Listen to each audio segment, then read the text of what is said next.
This is exclusive content. The brother I have on the thumbnail. It's on the thumbnail. He's a very unique brother that helped me cultivate myself and encouraged me with Islam. The character of a brother that helps somebody in a time of need. And what you mean by time of need, Jabari? I was in a penitentiary. I was in a dark time. I'm gonna share this page. I'm gonna share this. So I tagged the brother's profile. I tagged the brother's on Facebook. I want y'all to stay. I'm gonna come right back because I got to do this paperwork quick. But I want people to come on in, come on to the thumbnails. It's a very unique, brother. Let's see. I'm gonna call right back. Right back.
Trying to pay this bill right quick, but anyway, it was a very dark time in my life.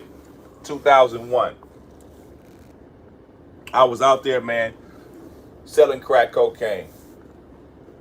I wasn't making no bunch of money. I'm gonna tell you right now, I was in the way. I was putting my life on the line, just barely getting by. I was making maybe average of maybe about $500 or $600 a day selling crack cocaine in 2001. This I was 26 years old, very young, 25, very young and foolish. A lot of brothers got caught up in that madness. So I'm gonna speed the process up a little bit. So 2001, around September-ish, I get busted in a motel, Sacramento, California. I'm going back and forth Richmond, Rodale, No, Hercules, based from Richmond to Sacramento, peddling drugs at a very young age. And it was very, it was spiraling down because, family members passed away. I'm doing all type of certain type of hustles. It just wasn't working. I always wanted to get back into my set of clothes with my family and meat and whatnot, but it was a very dark time. So speeding up, I'm landing in Tracy, California.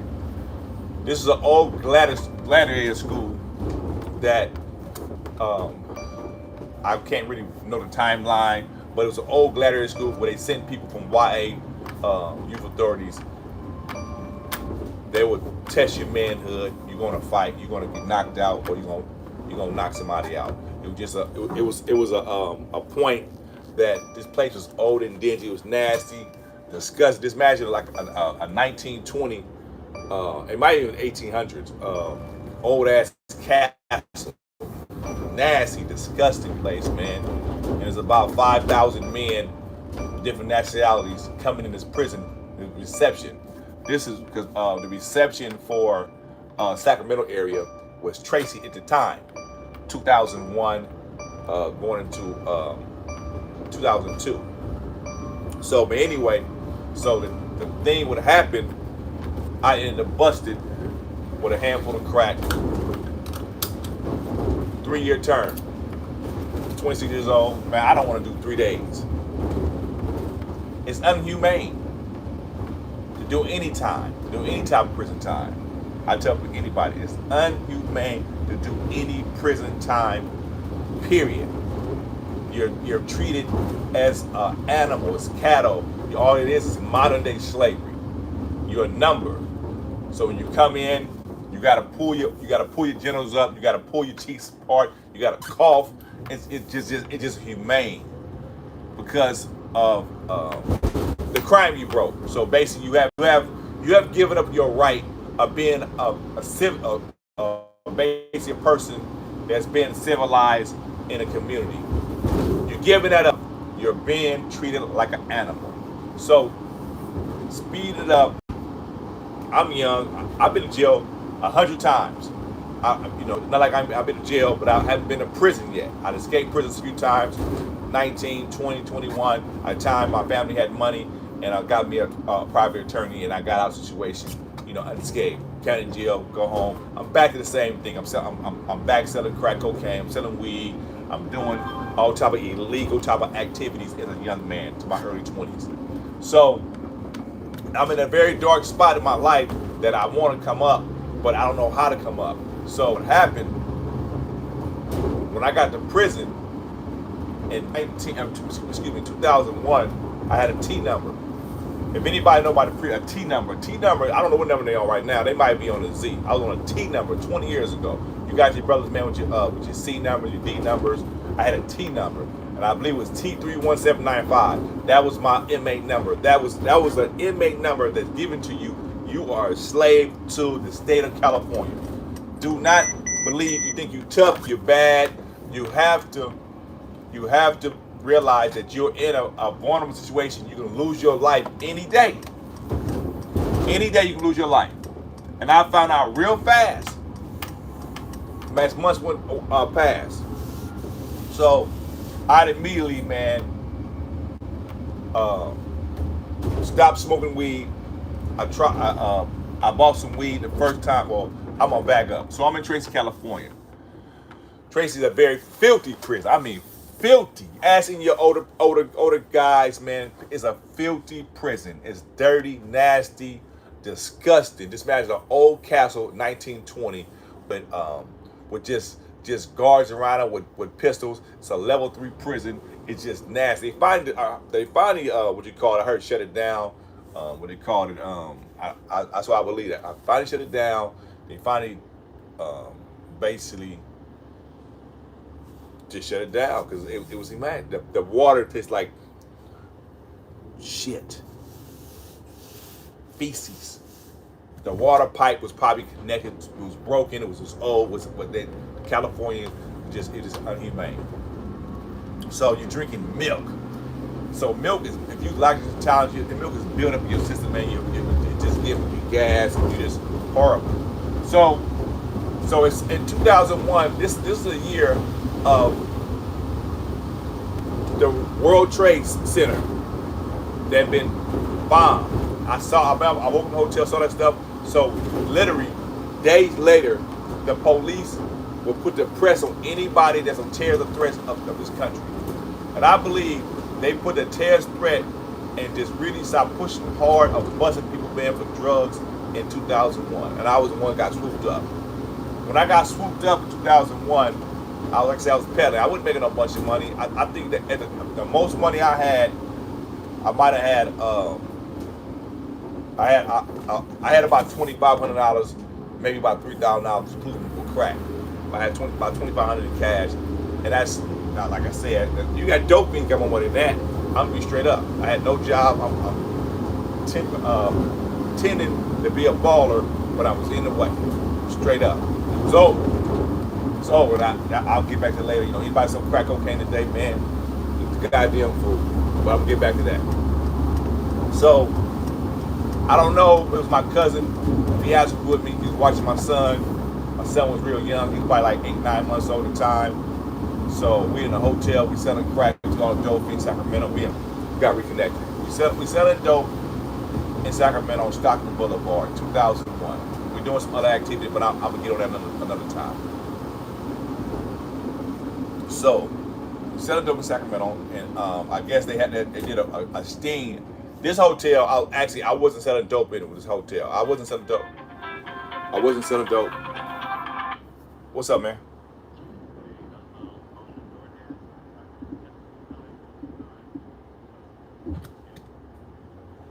So this make the food. They gotta wait. So yeah, it is what it is.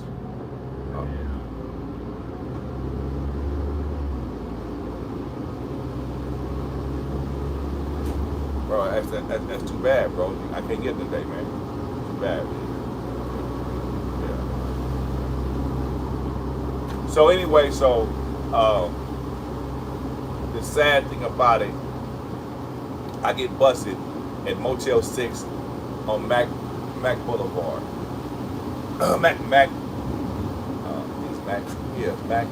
something like that. It's on Stockton Boulevard, Motel 6. Anybody from Sacramento, they know that area. Trash ass area. I mean, trash. I mean, it is what it is, you know. It's Stockton Boulevard, whatever. So I go to Tracy, California. Back to that, I'm in a reception, and I'm in a cell. I'm in a cell with different dudes. I think I met somebody from Oakland. I'm part of the Scoop. I ended up seeing him. That's another thing I talk about there. The Scoop, somebody from North Oakland. So, but making a long story short, but longer. So, I'm running the streets. The police is doing a search for drug dealers on Stockton Boulevard. I wasn't selling over there. I think my city ass cousin, he was. I used to give him like babysitting. He didn't smoke. My cousin didn't smoke. So I make him hustle. It was basically my fault. I would give him like 3 or 4 $20 rocks, and he'd go sell them. Give him something to eat, whatever you do. Buy some cigarettes, whatever the case is. You know, buy some weed. You know, he'll sell them. So I think what happened, he was tall. He ended up selling. Cause I think I had 2 rooms. He was in my room, and he might have sold dope to an undercover cop, because I didn't sell dope at that place. So I figured he got 2, 3 rocks. It's not gonna hurt nobody, but he must have sold an undercover or informant some dope. Unless they follow me from 2 miles from my other spot, and I don't think the PD was kind of like I was too small time. They wouldn't, you know. I sold dope down. I would say 7 miles, about 4 miles down the highway. This other hotel called the Riverside. It's another hotel I got my money in. But anyway, we was getting a ride by these girls, me and my brother-in-law. And had a 45 on me, and I had maybe a half ounce of dope. Petty. A 45 off of dope bean. I might give him 7 rocks for it. I mean, everything was real cheap. So, speeding up, right? These girls give us a ride. Like I said, I'm charming, I'm handsome. I can talk real good, so I get inside the girls. The girls kind of chubby, whatever. I'm gonna give you the near how I look. I'm 6'4", 6'5", I'm real slim, about 190 pounds. I'm super handsome looking, and super young. At a time, I'm 25, 26 years old, but I look like I'm 19, 20 years old because I'm slim. I smoke weed, but I'm not on crack. I'm not on pills. I'm not on cocaine. I don't drink. So I just smoke weed, and I was slow enough to smoke weed anyway. So I'm very handsome, very appealing to the eye. So what happened? I got a Sean John outfit on, some Sean John shorts, and some slip-on Sean John shoes. This 2001. I think it was Sean John, something like that. Might be Sean John Pelly. I can't put it away, but I was fitted. I looked the part, but I'm really broke. I got $2,500, making my whole name a crack dealer. What the fuck? I'm broke, but they don't know that. I don't even have a car. So I got about $2,500 in my pocket and about a half ounce of rocks. maybe say 300. I mean, it's in my bundle. 3 ounces of crack, 3-4 ounces of crack, ain't nothing. And we in their car. We pull out the motel. They couldn't come in because I went on probation parole. So I guess they did a room search. They found my name. They couldn't come in because I was a probation parole. I'm clean. I don't have. Matter of fact, I had a script ID. I had an ID that was clean and never been arrested. Never, ever been arrested. It was like, wow. When they took me to the station, the bail was $5,000 because I seen the ID. Like, oh, this dude, man. If I had the money, I could have got out right then and there, $5,000. But then, it had found out. So they found out my name was Jabari. That bail went from $5,000 because they seen I had criminal past, and they gave me, I think, some type of identity fraud for the ID, whatever. It was kind of, it might have been a misdemeanor back then. I don't know what it was, but the whole thing was that when they pulled us over, they pulled out the car, they look at my brother-in-law. He has them too. Got long hair. I mean, we some fly dudes. He's skinny. He's about 6 foot, about 160 pounds. He's a very handsome young man. So, to make a long story short, I'm caught. I'm handcuffed. You know what the police asked me? Y'all on a date or something? This girl's kind of chubby. It was young too. But we used them for a ride. Smoke some weed with y'all, whatever. They were on drugs, whatever. Police pulled us over. And it was pulled us over, asked what we doing with these ladies. And when they said, what y'all doing with these ladies, man, y'all dudes too handsome for these ladies. Man, y'all can have some better, y'all can do better than that. It was like, they knew that I was a guy that probably was selling dope. And lo and behold, I got a 45 in the car. My brother-in-law put it in the seat, or I put it in the seat. I forgot what I think he put it in the seat. When I put it in the seat, I can't remember. So, no, I think I put it in the seat because I think I can't remember what I put in the seat. So, I said, man, we both can't go to the jail, man. I said, fuck. I'm handcuffed. I take off running. Handcuffs on, backwards. I'm digging. I could have killed myself, but I hopped over like a rail or something like that, fell, got back up and ran, and make a long story short, I got caught. In Sacramento County Jail, they booked me in on possession of sales of crack cocaine, 1155-1. And I tell them smoking, they ain't believing that shit. Like, nah, you look too goddamn good to be smoking. You're young. Your eyes is white. Cause I stopped smoking weed, but not like that. We was going to pick some weed for the girls, just give us a ride. But I wasn't smoking weed like that. Like, I might smoke a sack in there, but I'm broke. I'm not trying to spend no money. I got $2,500, man. I'm a piece of shit, man. Like, I'm usually having $25,000, $30,000, $40,000 to set up with a crack dealer. I'm my lowest, dark time of my life. Selling crack cocaine. I'm not the man no more. I'm not selling quarter ounce, half ounces. I'm buying ounces, man. I'm buying 2 or 3 ounces, man. That's low. And what happened? Like, damn, man, I got caught, man. And went to jail. I had a fake ID, whatever. On deal with different because it's $5,000. $5,000 for the bail, which is nothing. I could have bailed out. I could have took the money though. Could have bailed out. Just on a consignment. Somebody told me, man, it's $5. So the whole time, take me to prison. Take me to Sacramento County Jail. They arraigned me. They offered me 6 years. They thought I had a stripe. I said, no, I don't have a stripe. That stripe was strictly because I had a paid attorney. I'm 19 years old. pay my family pay for the attorney plus the money I had when I was selling dope. So they finally come with a deal for 3 years. I think, man, come on with it, man.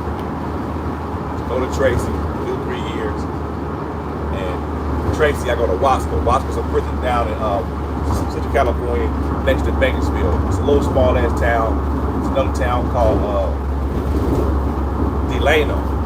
It's in Central California. Small town, country. I don't know. I never really hang out there before, so it's a small little town, Delano. Wasco is known for selling flower bed farm. So, as me, just being out there, I'm inside a prison cell. They take Tracy to reception to another reception called Level 3 prison. I'd never seen gangbangers in my life that God damn. You saw Serranos, and you also saw the Bulldog. I never knew what a Bulldog was. Bulldogs is Latinos out of Fresno. I guess they broke off from God damn, somebody flipped over. I'll show y'all right this way. Somebody flipped over. It's raining serious. Y'all seen that? Another car flew up with the thing. Man, gotta be careful out here, man. Exclusive content, like I told you.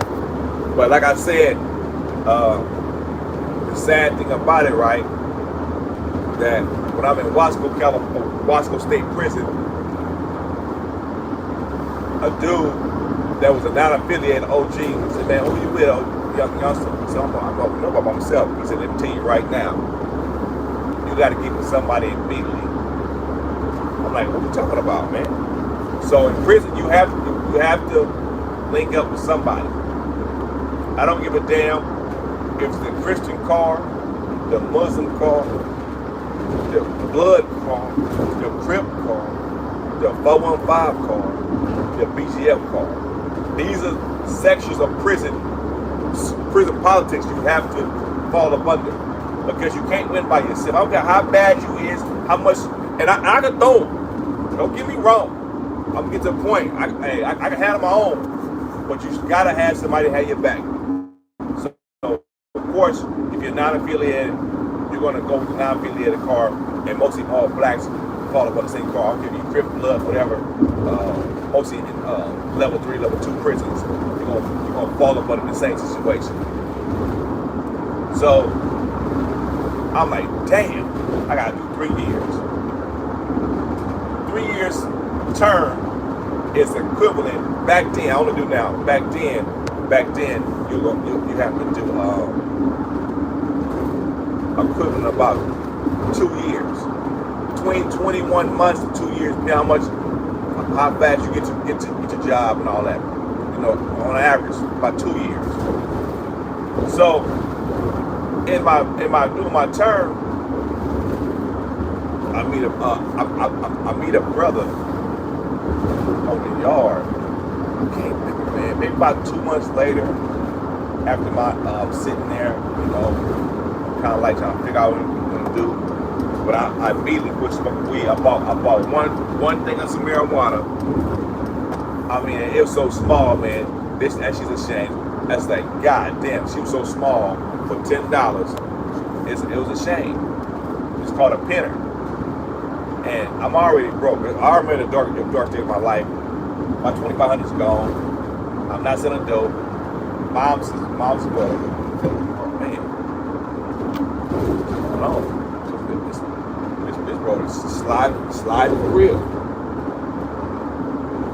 So the whole time I'm busted. I think I got 20 hours sent to me in prison. In 2 years, I got 20 hours twice in one package. They poor. They don't got no money. They out here starving to death. I got myself in that position.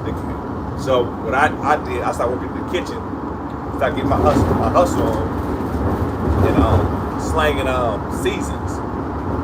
People like garlic powder, onion powder, different little seasons. That's how I was surviving. But anyway, I meet the brother, man. Brother Robert, man, explained to me about the message of black men. Know nothing about the message of black men. Nothing.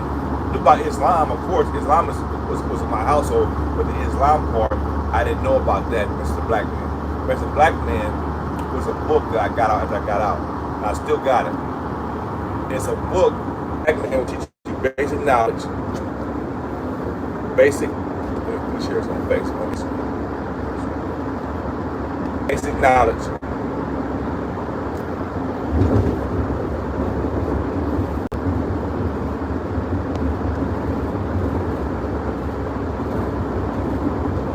So the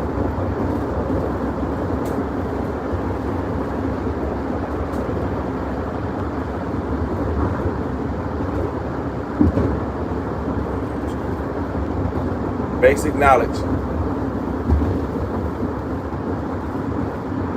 Basic knowledge about self. Most black people, man, we stuck on the Bible because it's been passed down to us from our family. It's another subject. So the basic black is on the Bible, the Quran, and it's elementary above it. Very similar to each other. And basically, brother told me about that, told me about the lessons, and then Brother Robert gave me the addresses to the local mosques in my area. Sacramento, Oakland, and Richmond, San Francisco. So as my choice, I ended up picking West Sacramento where I met a very unique older brother named Brother Rob. They called it the nursery. That's another story. And I grew from there. I grew a whole lot from learning certain things in life about the brotherhood, sisterhood. It's not perfect. Nobody's just perfect. So, but it gave me the foundation. Like I found it in my house, the foundation that I can go from there. And when I went from there, I just became a very successful businessman. From I created a business selling clothes out my trunk. And from Brother Robert helping me out, man, just with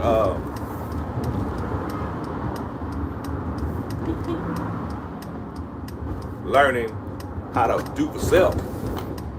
It's a mind thing. You have to want to do for self, do better.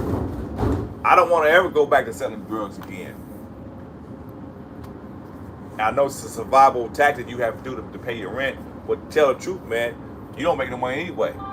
All you doing is killing yourself eventually for even holding it, chopping it up, rocking it up, all that stuff, man. That stuff right there, man, is a way to straight to hell, to the graveyard, or to the penitentiary, fast. You don't make no money. I made more money selling clothes because what I did, I took my method from selling jerseys, tennis shoes, hats, to the dope dealers. I can come to the drug dealers. I'm clean as hell, cleaning for the health, suit and tie, clean. Yes, anybody. I mean, I was clean 7 days a week. I couldn't take the garbage can out with a pair of slacks on and some Gators or some Stacey Adams. Telling you, ask somebody, clean. I mean, clean. Clean as I don't know what, man. I mean, I kept them Gators on. I kept them slacks on. I kept them sport coats on. I kept them top hats on. Them Kangos. I kept, man, the leather coats on, man. Clean. It gave me an identity that the black man's the cleanest man. I'm already thinking I'm all that anyway. I'm just straight up. I was taught to be a very handsome, dark-skinned, 6'5", slim, built type brother. So I already had that. So I put a suit and tie on. Oh man, you couldn't tell me nothing, man. And I could talk to somebody, man, how about to buy my merchandise? And I learned this a long time ago. I talked to 10 people, man. Somebody gonna buy. Somebody gonna buy. You clean. You got attraction to people, man. Somebody gonna buy your merchandise. Trust and believe it. Brush your teeth. Keep it. See how clean I am. Clean shave. Stay clean. Clean is the way to get the people to spend money with you. Oh, why you money hungry? Man, listen, man. When I was selling dope, man, everybody rooted for you. You're selling dope. Now I'm selling merchandise. Legit merchandise. Legit merchandise. So fast forward, the clothing business, I had 2-3 stores. They came up, came down. But I came out with a bankroll at the end. The police can't take that bankroll. It's legit. I can file taxes, take a loss, give me $4,000-$5,000. Legit. I can have $20,000, $40,000, $50,000, $100,000, $200,000, $300,000, $1 million in the bank. They can't take loans. I pay my taxes. They can't tell me nothing. And I tell people like this: the foundation. I know I'm talking about place. The foundation, man. The brother Rob, man. Yeah, man. That brother right there, man, gave me a tool. It's like this. Somebody can give you a book, right? And the old saying, the donkey put the book on his back. He don't read it. He's still a donkey. But if the donkey read that book, man, he'd be a bad donkey, man. You have all the books. You got to read the books, man. Got to read the books. Read them. Read the books. Books. Even now, you got these ebooks. You can get the ebooks and these ebooks. The ebooks right now that you can sit on your bed, listen to them, listen to your books. Listen to the books. Listen to books on the internet.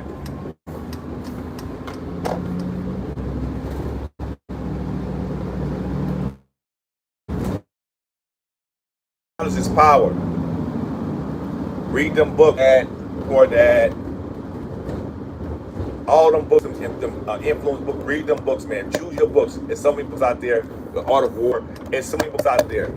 You know, Facebook got books. These books will save you. Force yourself to read them books. Them books have life in it. But you gotta also have discipline. You got to have discipline. Everybody thinks, they smoking weed and drinking all that, man. Man, you gotta leave that stuff alone, man. Leave drugs alone. You cannot be successful running a business. I guess when you can kind of like get away with it, whatever. But when you run a business, man, you can't be no dope fiend. You can't be no junkie. I'm just being straight up. You can't be no dope. You can't have a problem. I'm just being real. Your problem is real.